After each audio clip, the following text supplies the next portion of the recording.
Después voy a dejar, en todo caso, si no hacemos a tiempo, alguna información que puede ser de utilidad para ustedes en términos de datos vinculados a pobreza, salud, pero bueno, vemos si llegamos a tiempo a charlar de esto. Datos de salud, pobreza, educación, que pueden ser interesantes para ver. En primer lugar, muchísimas gracias Álvaro por invitarnos. Me parece que es importante que podamos tener espacios de diálogo directo y no solamente a través de los medios de comunicación o de las redes sociales, porque es el espacio del intercambio y del contacto humano, y también celebro poder compartir este panel con colegas tan destacadas y también apreciadas humanamente por mí. Como bien se decía, desde la década del 83 ha habido una profunda transformación en la Argentina y una construcción en proceso de lo que entendemos por derechos humanos,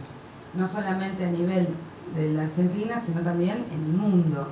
Y Argentina tuvo mucho que ver también en ampliar el significado y profundizar el concepto de derechos humanos. Por eso, ya desde 1993, los derechos que antes se mal llamaban de primera, segunda y tercera generación quedaron plasmados en el documento y en la plataforma de acción de la Conferencia Mundial de Viena de 1993, de la que este año se cumplen 20 años, la indivisibilidad, la interdependencia y la universalidad de los derechos humanos. O sea que todos los derechos humanos son de todos y todas. Sin perjuicio de que ese documento internacional todavía es nuestra guía, nuestro norte y nuestra plataforma de acción global en materia de derechos, y que mucho queda por cumplir de los compromisos asumidos por todos los estados del mundo, yo podría decir que no hay ningún país de la Tierra donde todos los derechos humanos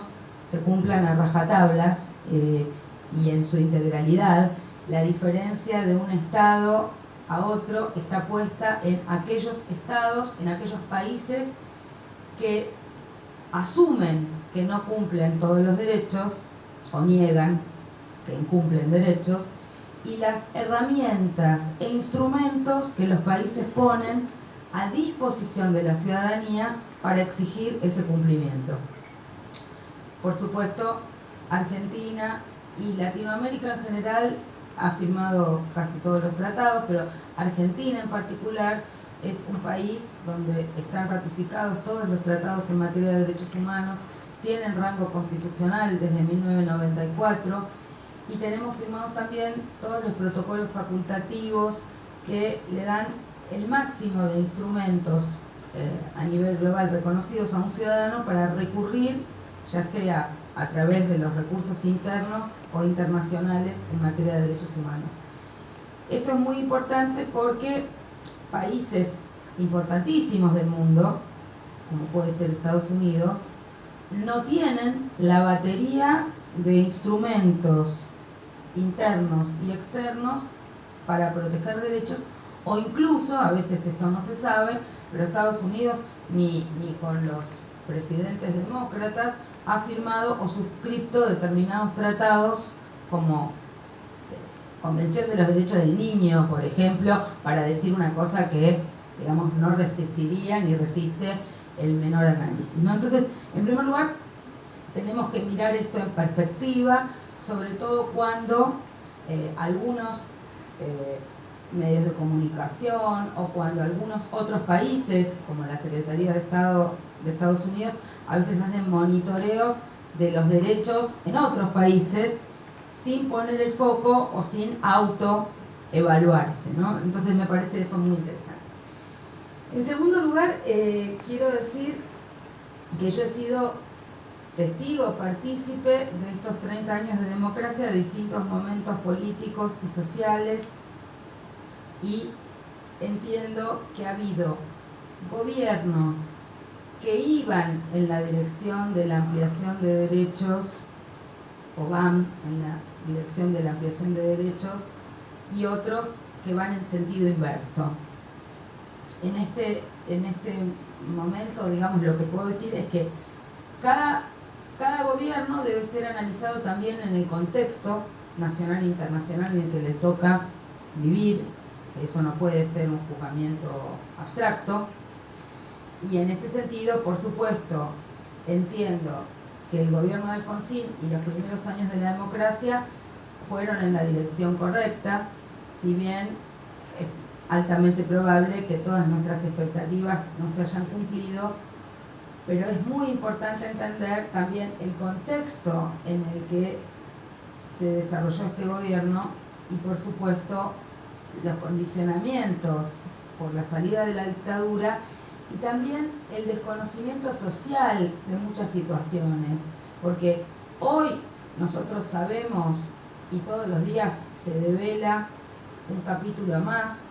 de los intrincados mecanismos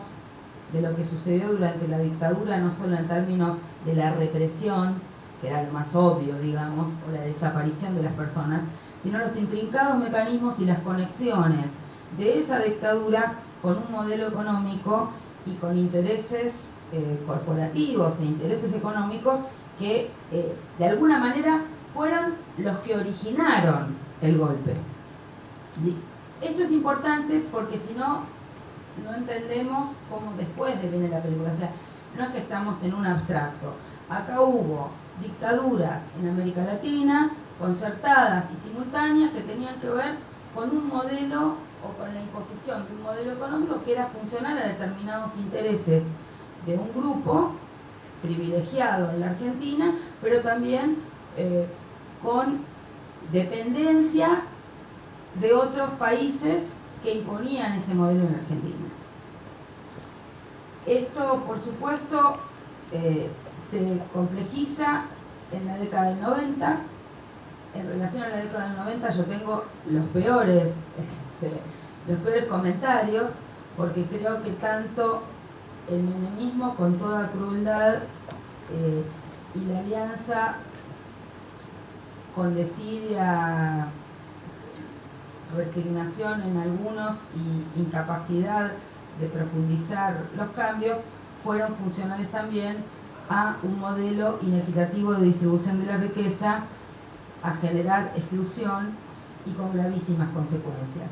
Este modelo también se impuso en Latinoamérica en paralelo a lo que ocurría en la Argentina.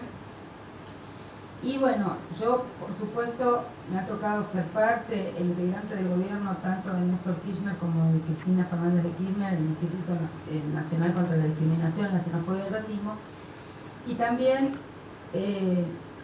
renunciado al radicalismo cuando antes de la crisis terminal en el 2001, anoche o antenoche discutíamos en las redes sociales con Sturzenegger, porque ahora es el presidente del Banco Ciudad, hizo una serie de comentarios sobre la situación económica, y yo decía, bueno, a ver, el que fue parte y responsable fue un economista de YPF cuando generaron las condiciones para que YPF se privatizara y se vaciara la empresa.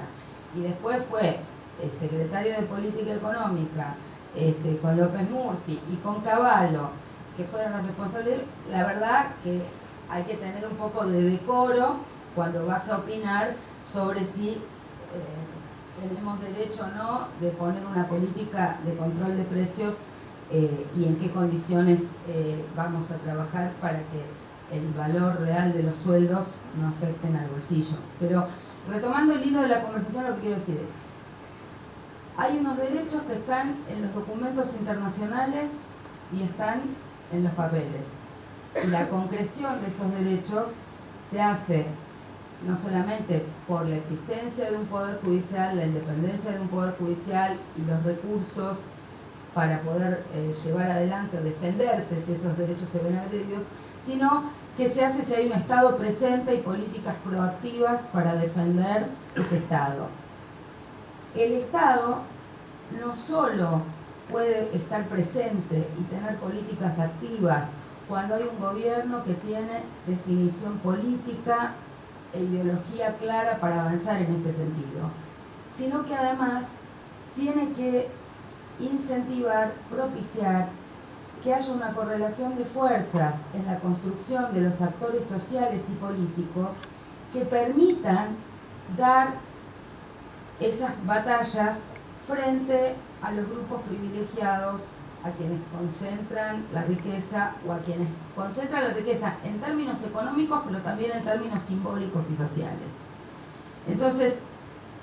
a mí me parece que durante el gobierno de Néstor y el de Cristina se dieron transformaciones importantísimas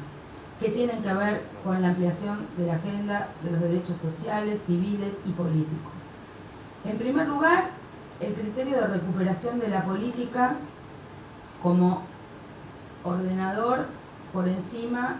de los mandatos o de los designios de la economía. Los designios de la economía no es que vienen solos, no es una catástrofe de la naturaleza, sino que hay grupos privilegiados que manejaron las variables económicas en su beneficio y que de alguna manera hicieron de la economía una ciencia complicada para unos pocos, poniéndonos a distancia como ciudadanos de la posibilidad de controlar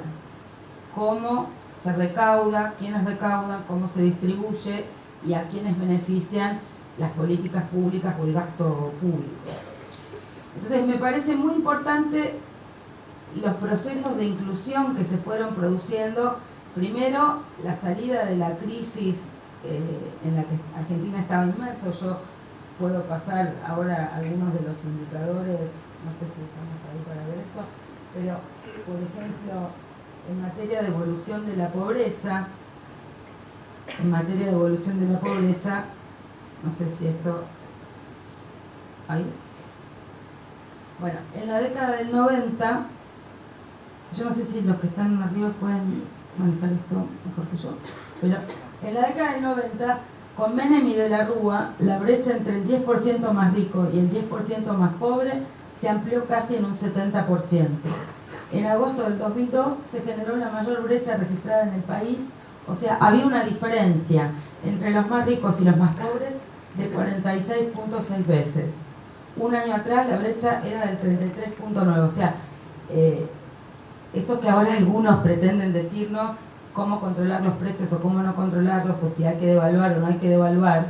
fueron los que generaron este salto, incluso en el 2001-2002, de llegar a una diferencia entre los más ricos y los más pobres del 46.6%. Entonces, la crisis de esos años fue la más prolongada e intensa desde 1900, con una tasa de empleo que alcanzó a la más baja conocida y un punto de pobreza más alto. No quiero detenerme en esto, pero sí lo que quiero mostrar es que durante esto que nosotros llamamos la década de nada, se produjeron importantes transformaciones que tienen que ver con volver de alguna manera a generar inclusión, empleo, educación. O sea, yo tuve la suerte de poder acompañar desde el Instituto Nacional contra la Discriminación el trabajo que hicieron otros ministerios en la época de Néstor, fundamentalmente con eje en educación y trabajo. Recordemos que cuando llega al gobierno Kirchner no había, los docentes no cobraban en ningún punto del país, se empieza a poner una prioridad en la educación pública y después en generar nuevas fuentes de trabajo como la prioridad. Y creo yo que durante el gobierno de Cristina Fernández de Kirchner la prioridad se pone en la igualdad y en una distribución que tiene que ver con mayor equilibrio y un ascenso de la clase media. Fundamentalmente hay medidas que son cruciales para estos cambios. La asignación universal por hijo, ahora lo vamos a ver en datos de la CEPAL y en datos del propio observatorio de la UCA, cómo logra, es una medida no solo de justicia social, porque hay niños y niñas de familias más humildes, sino que es una medida que logra disminuir índices de indigencia y de pobreza en niños. Después temas tan revolucionarios e importantes como recuperar las AFJP y volver a reestatizar los fondos de las AFJP cuando había sido saqueado y la mayor parte de nuestra deuda externa estaba dada por la especulación financiera que hicieron esos fondos de pensión creados en la década del 90. Leyes importantísimas, acá se mencionó el matrimonio igualitario, pero también la ley de identidad de género para las personas trans, una ley integral de violencia, la ley de trata. Todos estos logros no son producto de un gobierno o de una coyuntura, son productos de una construcción social que hicieron los movimientos sociales que estaban detrás de sí. Pero lo que sí es cierto y ocurrió, y nosotros fuimos parte de ver este proceso, es que existió la decisión política de Kirchner de abrir espacios en el Estado a personas como yo, que veníamos de otro partido político, que veníamos de organizaciones de la sociedad civil, y darnos carta abierta para que pudiéramos construir en sintonía con las políticas públicas los cambios y las transformaciones que necesitábamos. En este sentido también me parece importante y revolucionario en la ampliación de derechos lo que va a ser el voto a los 16. Me parece que eso también va a generar una inclusión muy importante en muchos jóvenes y jóvenes que van a poder opinar sobre las políticas públicas. Nosotros vivimos en la ciudad de Buenos Aires una situación de desfasaje de las políticas generales de inclusión a nivel nacional, que está dado fundamentalmente por un gobierno de la ciudad que va en reversa, igual que les dije que el gobierno de la época de Menem y de la Rúa fueron en reversa de la inclusión. Lo mismo nos pasa y sentimos todos los días en la ciudad de Buenos Aires con el gobierno del PRO. Fundamentalmente hemos tenido situaciones muy críticas en la educación pública, tenemos situaciones críticas en la salud pública, tenemos el mayor índice de personas en situación de calle, tenemos situaciones en las cuales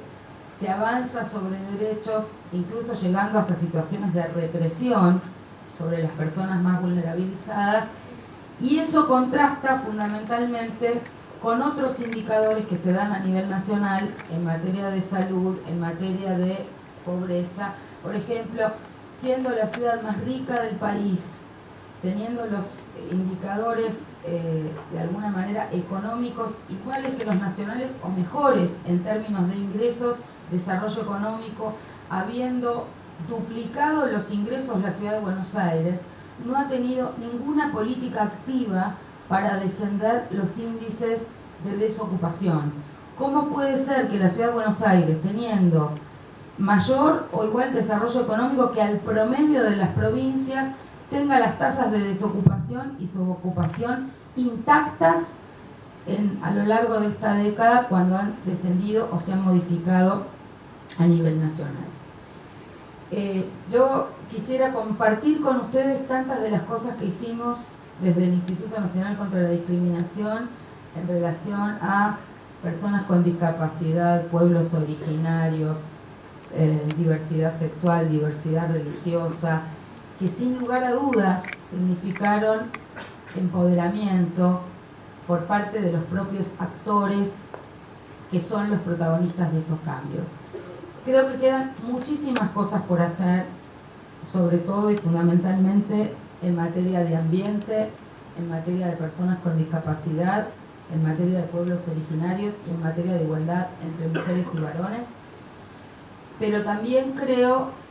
que eso en gran medida depende de que se pueda sostener y mantener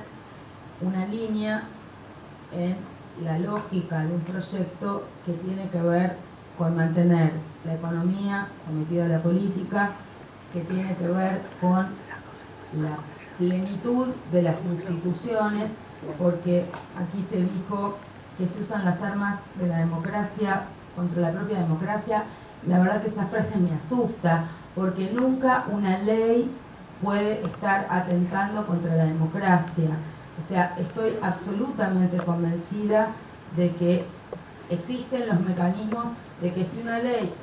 no es constitucional, se declara la inconstitucionalidad que para eso existe el Poder Judicial, que para eso existen los amparos, que muchas veces hacemos uso de ellos, pero otras veces también hay situaciones en las cuales se abusa de determinados resortes. Yo personalmente vengo dando como profesora de Derechos Humanos hace 20 años, hemos defendido y defendemos y hemos planteado observaciones a muchos de los proyectos que se presentaron, se discutieron y hay muchas cosas que se han modificado. Y también, bueno, con María Luisa, hace muchos años venimos compartiendo la experiencia del movimiento de mujeres, donde nos han costado muchos años lograr algunos avances, pero toda ley siempre puede modificarse y es perfectible. Lo que sí me parece es que hoy no hay que caer en la tentación de creer que todo es lo mismo, que todo es igual, y fundamentalmente hay que tratar de profundizar en los análisis de las cosas que aparecen en los distintos medios de comunicación. No hay que ver la realidad desde los medios, sino que hay que tratar de profundizar en el análisis de las cosas que pasan, formándose las propias opiniones y fundamentalmente tratando de ver en lo que se mueve en el contexto social cuáles son los resultados, cuáles son los intereses, sobre todo a veces económicos, a veces ideológicos, que bloquean u obturan algunos cambios. Acá se dieron algunas batallas que fueron muy duras, como fue el debate por las retenciones al campo. Sin embargo, hoy en ese momento era casi una batalla para sacar a un gobierno. Hoy siguen estando las retenciones, eso sigue funcionando y eso permite que haya ingresos que se redistribuyen para quienes se benefician hoy con el tipo de cambio. Se dio una batalla de más de 30 años para lograr la modificación de la Ley de Medios de Comunicación. Eso tiene que ver con que haya pluralidad de voces. El debate que hoy se da en pugna con el Grupo Clarín tiene que ver en gran medida con que hay quienes pretenden permanecer con un privilegio sin adaptarse a la ley de medios, y así podría seguir narrando situaciones que a veces aparecen de una manera, pero hay que profundizar en relación a cómo se tienen que evaluar y cómo tenemos que tamizar algunas cosas que aparecen en los medios o en la información en la que recibimos. No sé si estamos en tiempo, les dejo, o en todo caso después compartimos algunos indicadores en relación a estos datos de pobreza, ocupación, desocupación, educación, salud, o les dejo para que los puedan ver ustedes como bibliografía, como con sus profesores. Gracias.